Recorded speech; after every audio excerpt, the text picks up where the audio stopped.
आज के समय पे वर्ल्ड में बस एक ही सुपर पावर है जो कि है यूएसए।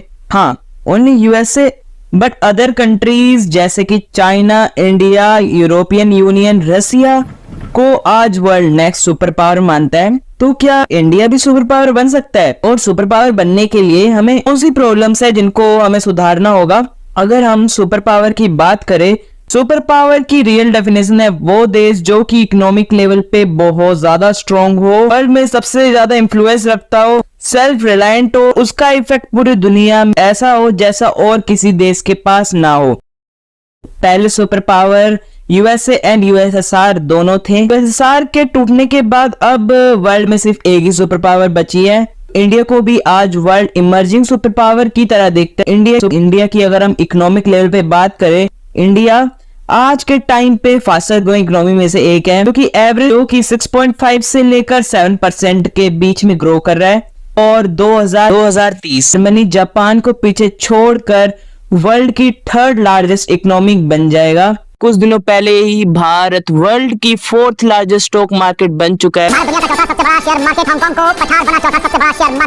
इंडिया एक यंग कंट्री है, यंग वर्किंग पॉपुलेशन है जो कि इंडिया की ग्रोथ को और आगे लेके जाने वाली है।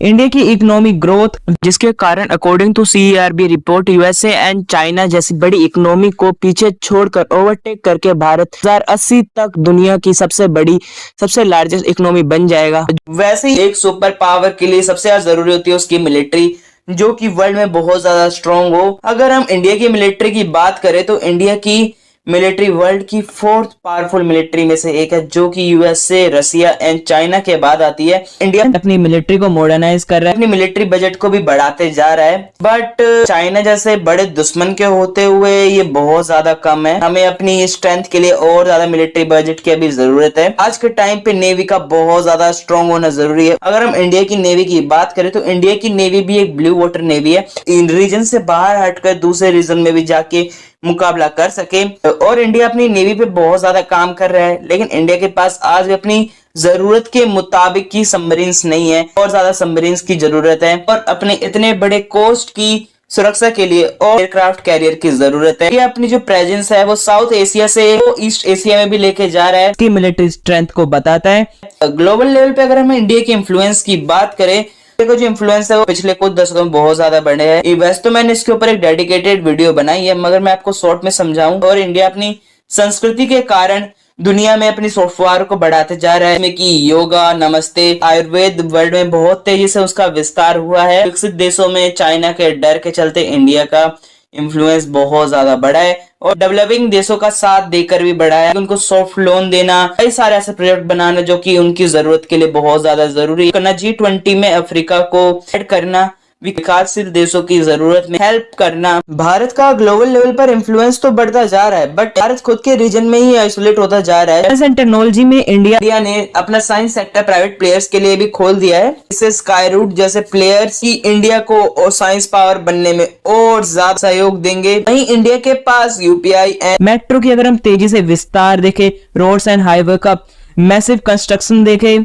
और 5G का सबसे तेजी से विस्तार होना, इसरो की रिसेंट अचीवमेंट चंद्रयान 3 हो या हमारा black hole mission and upcoming missions, India के मून मिशन के साउथ पोल पर लैंड करना एंड रिसर्च कर लेना, इसमें कि रसिया जैसी पावर फेल हो गई। रसिया के लिए बुरा लग रहा है यार। इंडिया के साइंस पावर को वर्ल्ड में दर्शा रहा है। स्टिल इंडिया को innovation and tech and science में बहुत ज्यादा काम करने की जरूरत है। तो आत्मनिर्भर और मेक इन इंडिया से सुधार रहा है। कई सारी प्रॉब्लम्स है जो कि इसको ठीक करना जरूरी है। जैसे इंडिया में आज भी एजुकेशन बिल्कुल भी सही नहीं है। सच्चाई तो ये है कि कुछ ही स्टेट्स में एजुकेशन ठीक ठाक है, और बाकी स्टेट्स में एजुकेशन तो बहुत लो लेवल की है। स्किल्स का ना होना, गवर्नमेंट सेक्टर में करप्शन का बहुत ज्यादा होना, जो पैसा देश के डेवलपमेंट के लिए यूज हो सकता है उससे अपना घर बनना। पॉवर्टी तो इंडिया की बहुत ज्यादा ही मेजर प्रॉब्लम का आज भी रिसर्च एंड डेवलपमेंट में एक्सपेंड ना करना जितना कि उसे करना चाहिए।